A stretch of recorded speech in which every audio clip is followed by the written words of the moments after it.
નમસ્કાર, મંતવ્ય ન્યૂઝમાં આપનું સ્વાગત છે। આપ જોઈ રહ્યા છો સૌરાષ્ટ્ર સુરત। રાજકોટમાં સસ્પેન્ડ નગરસેવક દેવુબેન જાદવના પતિનું મનસુખ જાદવનું વધુ એક કૌભાંડ ઝડપાયું છે, જેમાં મનસુખ જાદવે મંદિરની જગ્યામાં 5 દુકાનો બનાવીને ભાડે આપી દેવામાં આવી હતી। જ્યાં દુકાનો બનાવી ભાડે આપી હતી ત્યાં કાર્યાલય પણ બનાવ્યું હતું, તેમજ રાધેકૃષ્ણ ડેરી અને 2 દુકાન બાલાજી વાસણને ભાડે આપી હતી।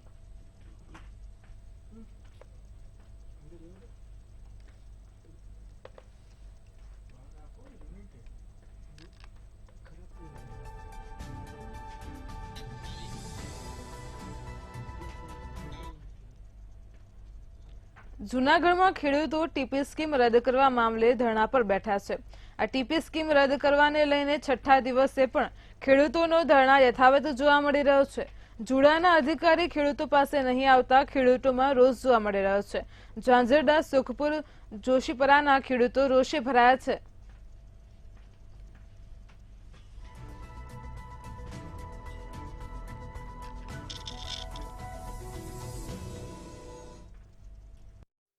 જી ચોક્કસ કે જે રીતે જૂનાગઢના જે ઝાંઝરડા, સુખપુર અને જોશીપરા વિસ્તારના 300 થી વધુ ખેડૂતો છે તે છેલ્લા 6 દિવસથી ભારતીય કિસાન સંઘના નેજા હેઠળ છે તે ધરણા કરી રહ્યા છે। આજે છઠ્ઠો દિવસ ધરણાનો હતો અને જુડા કચેરીનો ઘેરાવ કરવામાં આવ્યો હતો।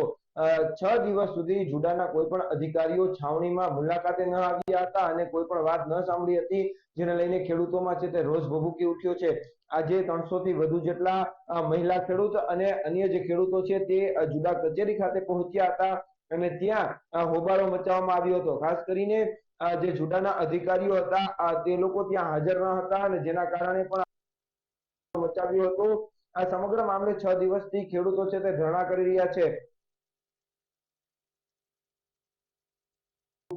જોશીપરા અને ઝાંઝરડાના જે ખેડૂતો છે જેની અંદર ટીપી સ્કીમ લાગુ કરવામાં આવી છે ને જેમાં ખેડૂતોની 40% જેટલી જમીન છે તે કપાત થઈ રહી છે। કપાત તો જમીન થઈ રહી છે, તેનું વળતર પણ આપવામાં નથી આવતું ને જેના લીધે ખેડૂતો છે તે હેરાન પરેશાન થયા છે ને છેલ્લા ઘણા સમયથી ટીપી સ્કીમ છે તે રદ કરવા માટેની માંગ કરી રહ્યા છે ને જુદા જુદા આંદોલનો કરી રહ્યા છે। અત્યાર સુધીમાં અનેક વાર જિલ્લા કલેક્ટરને અને મુખ્યમંત્રીને સંબોધીને અનેક આવેદનપત્રો પણ પાઠવવામાં આવ્યા છે, પરંતુ આજ દિવસ સુધી આ ટીપી સ્કીમ રદ નથી થઈ, જેને લઈને ઉગ્ર આંદોલનની પણ ચીમકી ભારતીય કિસાન સંઘ દ્વારા ઉચ્ચારવામાં આવી છે। આજે પણ જે રીતે જુડા કચેરી ખાતે જે હલ્લાબોલ કરવામાં આવ્યો હતો ખેડૂતો દ્વારા અને ટીપી સ્કીમ રદ કરવાની માંગ કરવામાં આવી છે। હવે જોવું એ રહ્યું કે આજે છેલ્લો દિવસ હતો ધરણાનો અને આજે ધરણા છે તે ખેડૂતોના પૂર્ણ થઈ રહ્યા છે। હવે આગામી સમયમાં કઈ નીતિ રણનીતિ છે તે આ ખેડૂતોની રહેશે તે આગામી સમયે જ બતાવશે। જી સુરત એરપોર્ટ પર ફ્લાઇટ ટ્રક સાથે અથડાઈ હોવાની ઘટના સામે આવી છે। રનવેના છેડે ઉભેલી ટ્રક સાથે ફ્લાઇટ અથડાઈ હતી અને ત્યારે શાહજહાંથી આવેલી ફ્લાઇટમાં 160 મુસાફરો સવાર હતા। ટ્રક સાથે ફ્લાઇટ અથડાયાની ઘટનામાં સદનસીબે કોઈ મોટી જાનહાનિ થવા પામી ન હતી। ત્યારે આ સમગ્ર ઘટનાને લઈને એરપોર્ટ ઓથોરિટીએ તપાસના આદેશ આપ્યા છે।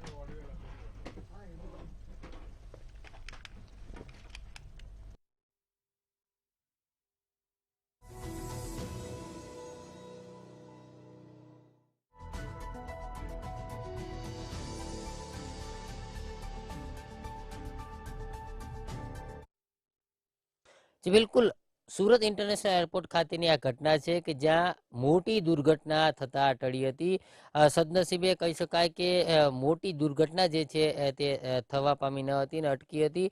એટલે જે પ્રકારે આ સમગ્ર ઘટનાની વાત કરીએ તો સુરત ઇન્ટરનેશનલ એરપોર્ટ ખાતે શાહજહાંથી ફ્લાઇટ સુરત આવી હતી ને આ ફ્લાઇટની અંદર 160 જેટલા મુસાફરો સવાર હતા। આ ફ્લાઇટ જ્યારે સુરત આવી પહોંચી ત્યારે ક્યાંક ને ક્યાંક આ ફ્લાઇટ જે છે તેમાં ટ્રક જે છે તે અથડાયો હતો અને ટ્રક અથડાતાની સાથે જ કહી શકાય કે મોટી દુર્ઘટના થતા અટકી હતી। જોકે મહત્વનું કહી શકાય કે સમગ્ર ઘટના જે છે તે કહીએ તો જે પ્રકારે પેરેલલ ટેક્સી ટ્રેક આવે છે તે પેરેલલ ટેક્સી ટ્રેક પાસે ત્યાં જે કામ ચાલી રહ્યું છે ને તેમાંથી માટી કાઢતો જે ટ્રક છે તે ટ્રક ક્યાંક ને ક્યાંક રનવે પાસે ઊભો હતો અને જેવી આ રનવેના કિનારે આ ટ્રક ઊભો હતો તે દરમિયાન જે ફ્લાઇટ લેન્ડ થઈ તે દરમિયાન તેમની જે કહી શકાય કે જે સાઈડની જે પાંખ છે ત્યાં આ પ્રકારે આ ટ્રક છે તે અથડાયો હતો અને આ ટ્રક અથડાતાની સાથે જ કહી શકાય કે વિમાનમાં પણ નુકસાન જોવા મળ્યું હતું. આ શાહજહાંથી આવેલી જે ફ્લાઇટ છે તે લેન્ડ થઈ હતી અને ત્યારબાદ રનવેથી તેને એપ્રોચ તરફ લઈ જવામાં આવી રહી હતી. તે દરમિયાન એક વિંગ જે છે તે સાઈડના ભાગે ઉભેલું જે ટ્રક છે તે ટ્રક સાથે અથડાઈ હતી, જેના કારણે વિંગની સાઈડની જે જગ્યા છે ત્યાં ડેમેજ થયું હતું અને ડેમેજ થતાની સાથે સાથે જ કહી શકાય કે એરપોર્ટ ઓથોરિટી ઓફ ઇન્ડિયા જે છે તેમણે આ ફ્લાઇટને ગ્રાઉન્ડ કરી દેવી પડી હતી. જોકે કહી શકાય કે આ ખૂબ મોટી ગંભીર બેદરકારી કહી શકાય, કારણ કે 160 જેટલા મુસાફરો છે ત્યાં ફ્લાઇટની અંદર સવાર હતા. જેવી લેન્ડ થઈ રનવે પરથી એપ્રોચ તરફ લઈ જવાઈ રહી હતી તે દરમિયાન રનવેની બાજુમાં જ ઉભેલો સિમેન્ટ જે માટીનો ટ્રક હતો તે માટીના ટ્રક સાથે તેમની આ વિંગ જે પાંખ છે તે અથડાઈ હતી ને તેમાં નુકસાન થયું હતું. તેના કારણે 160 મુસાફરો જે છે તેમના જીવ પડીકે બંધાયા હતા. કારણ કે જે પ્રકારે આ ફ્લાઇટ છે ગ્રાઉન્ડ કરી દેવાની પણ ફરજ પડી હતી, કારણ કે જે પ્રકારે આ પ્રકારની જે ઘટના બની છે તેમાં બેદરકારી જે છે તે કહી શકાય. કારણ કે જે પ્રકારે કામ ચાલી રહ્યું છે ત્યારે ટ્રક જે પ્રકારે રનવેની નજીક ઊભો છે તે ખૂબ ગંભીર બેદરકારી કહી શકાય. કારણ કે આ પ્રકારની જે દુર્ઘટનામાં ક્યાંક ને ક્યાંક મોટી દુર્ઘટના થાય તો પણ શંકાને સ્થાન નથી, કારણ કે વિમાન આવી રહ્યું છે, લેન્ડ થઈ રહ્યું છે, તેમ છતાં ટ્રક રનવેની નજીક જ પડ્યો છે અને આ ટ્રક જે છે તે કોઈ લેવા સુધા નથી આવી રહ્યું. તેમ છતાં આ ટ્રક સાથે વિમાનની એક વિંગ જે છે તે અથડાય છે, તેમાં નુકસાન થાય છે.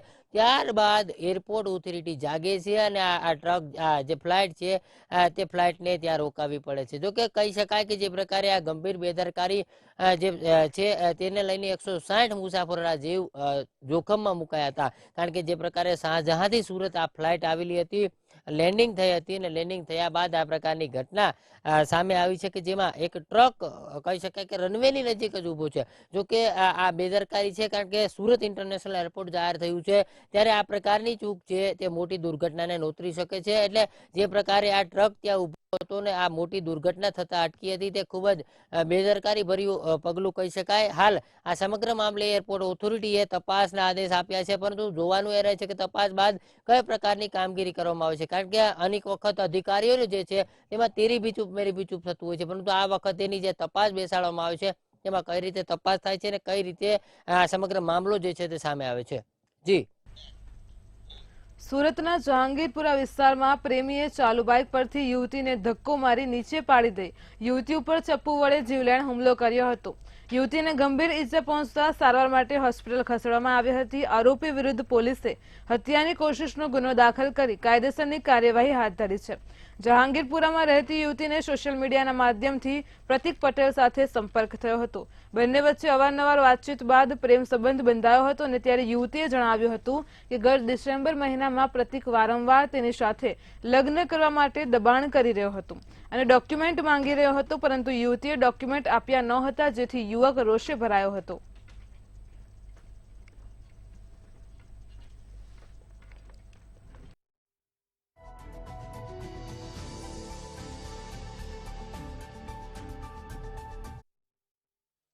છે કે આ કામના જે ભોગ બનનાર ઈજા પામનાર બેન જે છે અને જે આરોપી પ્રતિક પટેલ કરીને છે એ બંને સોશિયલ મીડિયાના માધ્યમથી ઇન્સ્ટાગ્રામથી એકબીજાના પરિચયમાં આવેલા હતા અને એકબીજા વચ્ચે વાતચીત તો એમને એ ફોન પર વાતચીત કરતા હતા. પડી ગયા ભોગ બનનાર, એટલે ભોગ બનનારનો આ કામના આરોપીએ એની સાથે જે સરી હતી એનાથી એને ઈજાઓ કરેલી એને, અને પછી એ વખતે એના માતા પણ વચ્ચે પડતા એના માતાને પણ પેટના ભાગે ઈજા થયેલી છે અને લોકો ભેગા થઈ જતા આ કામના આરોપી ભાગી ગયેલ.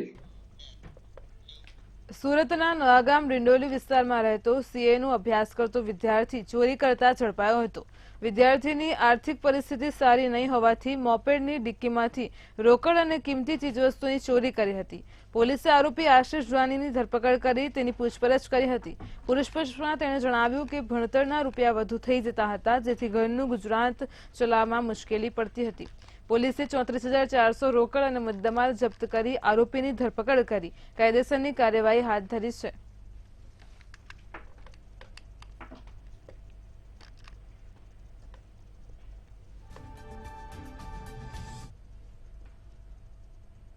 પોલીસ સ્ટેશનમાં એક ચોરીનો ગાડીના ડિક્કીમાંથી ચોરી કરવાનો ગુનો બનેલો છે, ગઈકાલે દાખલ થયેલ છે. એના અનુસંધાનમાં પોલીસે તપાસ કરતા ટેકનિકલ સ્ટાફ અને પોલીસની મહેનતથી આરોપીને પકડી લીધેલ છે અને 34,000નો આખો મુદ્દામાલ રિકવર કરવામાં આવેલ છે. અને હાલમાં આરોપીને અટક કરવામાં આવેલ છે અને આગળની પૂછપરછ ચાલે છે.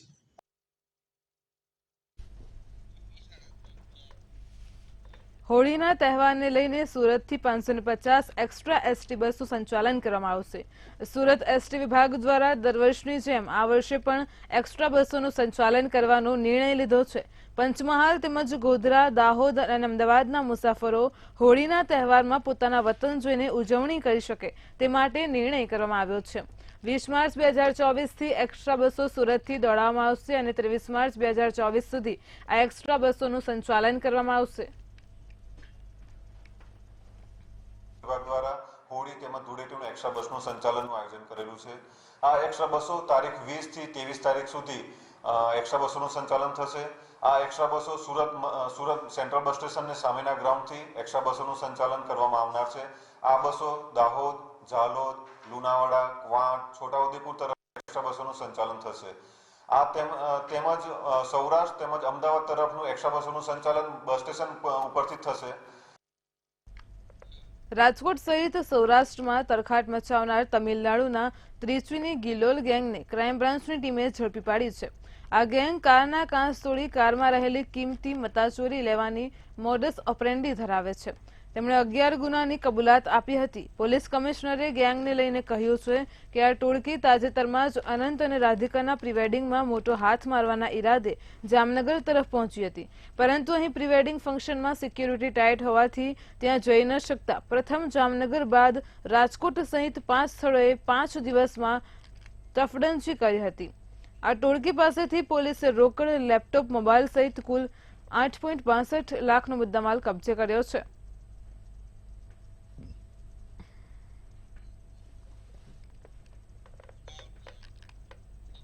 મોરબીના માળિયા મિયાણામાં ખનીજ વિભાગનો નકલી અધિકારી બનીને તોડ થયાની ફરિયાદ નોંધાઈ છે, જેમાં નકલી અધિકારીએ ટ્રક ચાલક પાસેથી 6,000 રૂપિયા પડાવ્યા હતા. ત્યારે ટ્રક ચાલકે હરિચંદ્રસિંહ વાઘેલા નામના ડમી અધિકારી વિરુદ્ધ ફરિયાદ નોંધાવી હતી, જે બાદ માળિયા મિયાણા પોલીસે ગુનો નોંધી કાર્યવાહી હાથ ધરી છે.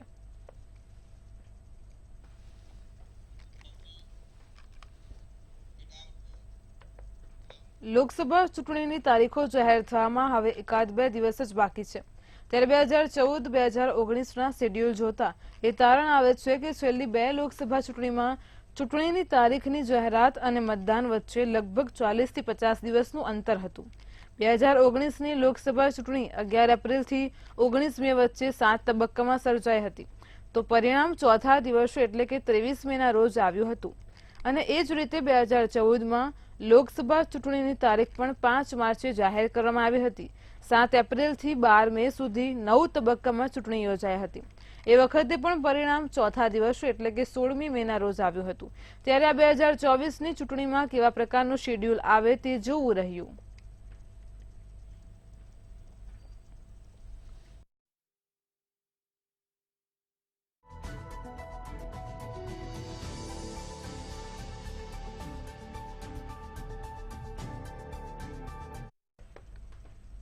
જામનગર રાજકોટ હાઈવે રોડ ઉપર અકસ્માતની વધુ એક ઘટના સામે આવી છે. દ્વારકા કૃષ્ણગઢ રોડની એક્સપ્રેસ અને અન્ય એસટી બસના ચાલકે નિયંત્રણ ગુમાવતા અકસ્માત સર્જાયો હતો, જેમાં એસટી પાછળ એસટી બસ ઘૂસી જતા અફરાતફરી સર્જાઈ હતી.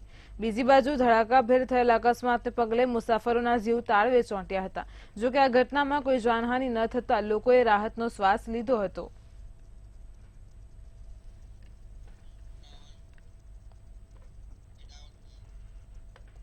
રાજકોટના ગોકુલનગર આવાસના ડ્રો મામલે એક ચોંકાવનારો ખુલાસો થયો હતો, જેમાં વોર્ડ નંબર 5 અને 6ના કોર્પોરેટર વજીબેન ગોલતર અને દેવુબેન જાદવના પતિઓ દ્વારા આવાસ ફાળવણીમાં ગેરરીતિ કર્યા હોવાનો આક્ષેપ થયો હતો.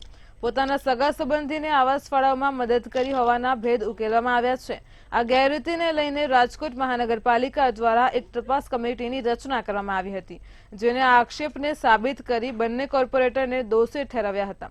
ત્યારે એક સ્થાનિકે મનસુખ જાદવ સામે આક્ષેપ કરતા જણાવ્યું છે કે મને ભય બતાવીને 50,000 રૂપિયા લઈ લીધા હતા. બંને કોર્પોરેટરોના પતિના કૌભાંડો એક બાદ એક સામે આવી રહ્યા છે.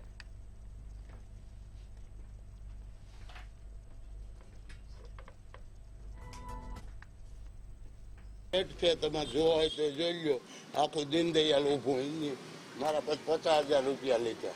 કોણ કોણ લઈ ગયું છે? મનસુખભાઈ ને એક બીજો કોપરેટર નો આઈનો સાહેબ છે મ્યુનિસિપલ. શું કહીને લઈ ગયા તમારી પાસેથી પૈસા? એ કે તમારે જો આ પૈસા લઈ ગયો ને તો અમે કે આને કઢાવી નાખ્યું, પાડી નાખ્યું. શું કઢાવી નાખવાની વાત કરી હતી? પેટ પાડી નાખ્યું. ક્યાં હતો એ શેઠ? હા એમ દીનદયાલ. સુરેન્દ્રનગરના થાનગઢ ખાતે નવનિર્મિત એસટી બસ સ્ટેન્ડનો લોકાર્પણ કાર્યક્રમ યોજાયો હતો.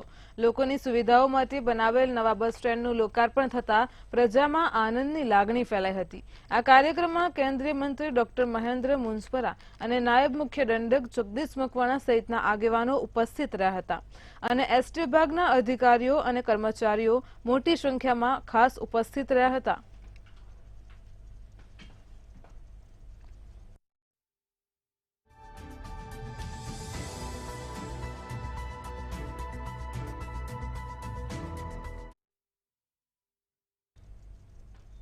સુરતમાં સીએના વિદ્યાર્થીને સુરત પોલીસે ચોરી કરતા ઝડપ્યો હતો. સીએના વિદ્યાર્થીએ અડાજણ પોલીસે ધરપકડ કરી છે. તો મોપેડના ડીકીમાંથી રોકડા રૂપિયાની ચોરી કરતો હતો, ત્યારે પોલીસે કુલ 34,400નો મુદ્દામાલ પણ જપ્ત કર્યો છે. જેમાં પોલીસે આરોપીની ધરપકડ કરી પૂછપરછ કરી હતી, ત્યારે આર્થિક પરિસ્થિતિ નબળી હોવાથી ચોરી કરતો હોવાનું સામે આવ્યું છે.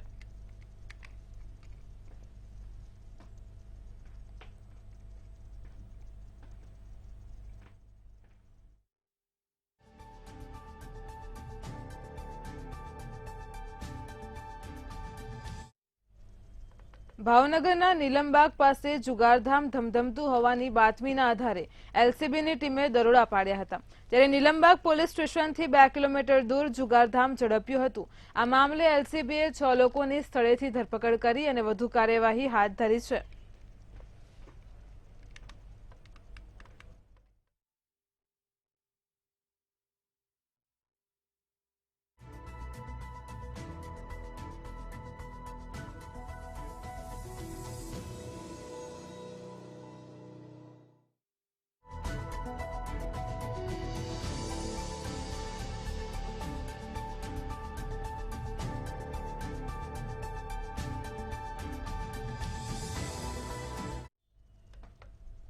જૂનાગઢમાં ભારતીય આશ્રમનો વિવાદ ફરી વકર્યો છે. જૂનાગઢથી બ્રેકિંગ ન્યૂઝ સામે આવ્યા છે, તો ફરી એકવાર ભારતીય આશ્રમનો વિવાદ વકર્યો છે. ભારતીય આશ્રમના મહંત હરિહરાનંદ બાપુનું નિવેદન સામે આવ્યું છે. મૌખિક સમાધાન અને અમને મંજૂર નથી તેવું પૂજ્ય મહંત હરિહરાનંદ બાપુનું કહેવું છે. તેમણે નિવેદન આપતા જણાવ્યું છે કે લેખિત નહીં મળે ત્યાં સુધી સમાધાન મંજૂર નથી. શિષ્યો, સેવકો અને ટ્રસ્ટીઓ મારી સાથે છે.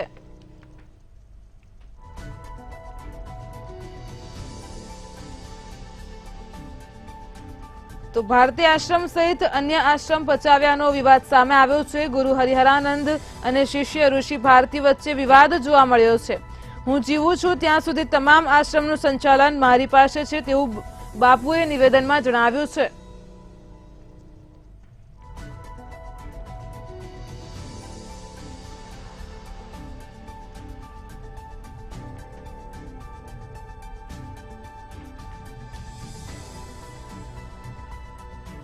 તો જૂનાગઢમાં ભારતીય આશ્રમનો વિવાદ ફરી એકવાર વકર્યો છે. આ અંગે ભારતીય આશ્રમના મહંત હરિહરાનંદ બાપુનું નિવેદન સામે આવ્યું છે. બાપુએ નિવેદનમાં જણાવ્યું છે કે મૌખિક સમાધાન અમને મંજૂર નથી. લેખિત નહીં મળે ત્યાં સુધી સમાધાન અમને મંજૂર નથી. શિષ્યો, સેવકો અને ટ્રસ્ટીઓ આ અંગે મારી સાથે છે. હું જીવું છું ત્યાં સુધી તમામ આશ્રમનું સંચાલન મારી પાસે જ રહેશે. અમે મારા મોટા ગુરુભાઈ મહામંડલેશ્વર કલ્યાણાનંદ ભારતીજી મહારાજ બ્રહ્મલીન થયા, જેનું તીર બ્રહ્મની અંદર ભળી ગયું. તારીખ 11 એમની સમાધિ, 10 એમની સમાધિ થઈ. તો સમાધિ સમયે ઘણા વર્ષોથી ત્યાં વિવાદ હાલતો હતો. હું ન જઈ શકતો, ત્યારે હું ગયો અને વરિષ્ઠ સંતો સાથે હું ગયો, સમાધિ અપાવી. અને સમાધિ આપતા પહેલા શિવજીને જળ ચડાવી અને એક ગુરુ શિષ્યનો વાંધો એનું સમાધાન માટે આગ્રહ કર્યો. તો સમાધાન કોઈ બાંધેલ નથી, કોઈ વિવાદ નથી. વિવાદ માત્ર આશ્રમનો છે. જે વિલ અને વસિયત મારા ગુરુજી મારા નામનું કરી ગયા છે એનું મેં પ્રોબેટ લીધું ત્યારે પડકાર આપ્યો હતો. 6 મહિના સુધી કોઈ એનો પ્રત્યુત્તર ન આપ્યો. એનું પ્રોબેટ મને મળી ગયું. ઋષિ ભારતી વિવાદ એવું એનું કહેવું થાય કે મારી પાસે વિલ છે, તો વિલ વસિયત મારી પાસે છે અને વિલ જે બનાવ્યું તે જે કાંઈ હોય તે હું કાંઈ જાણતો. ધાંગધ્રાના હળવદ રોડ ઉપરથી નવજાત શિશુનો મૃતદેહ મળી આવ્યો છે. બ્રેકિંગ ન્યૂઝ સામે આવી રહ્યા છે. નવજાત શિશુનો મૃતદેહ મળી આવ્યો છે. નવજાત મૃત તેમજ ફાળી ખાધેલી હાલતમાં આ શિશુનો મૃતદેહ મળી આવ્યો છે. સત્યમ સોસાયટી પાસે આ નવજાત બાળકનો મૃતદેહ મળી આવ્યો છે. તો શ્વાને મૃત શિશુની લાશને અડધી ફાળી ખાધી હોવાનું અનુમાન લગાવાઈ રહ્યું છે. પોલીસે મૃત શિશુની લાશનો કબજો લીધો છે. પોલીસે મૃતદેહને પોસ્ટમોર્ટમ અર્થે ધાંગધ્રા હોસ્પિટલ ખસેડ્યો હતો અને માતાએ નવજાત શિશુને ત્યજી દીધા હોવાનું પણ અનુમાન સામે આવી રહ્યું છે. ધાંગધ્રાની જે ઘટના સામે આવી છે, હળવદ રોડ ઉપર આ નવજાત શિશુનો મૃતદેહ મળી આવ્યો છે. સત્યમ સોસાયટી પાસેનો બનાવ સામે આવી રહ્યો છે. તો શ્વાને આ મૃત શિશુની લાશને અડધી ફાળી ખાધેલી હાલતમાં હોવાનું સામે અનુમાન આવી રહ્યું છે અને સાથે જ માતાએ નવજાત શિશુને ત્યજી દીધું હોય તેવું પણ અનુમાન સામે આવી રહ્યું છે. તો પોલીસે મૃતદેહને પોસ્ટમોર્ટમ અર્થે ધાંગધ્રા હોસ્પિટલ ખસેડ્યો છે. વતનની વાતમાં હાલ આટલું જ. હવે નિહાળો સીધો સંવાદ સહયોગી લખમા સાથે. નમસ્કાર.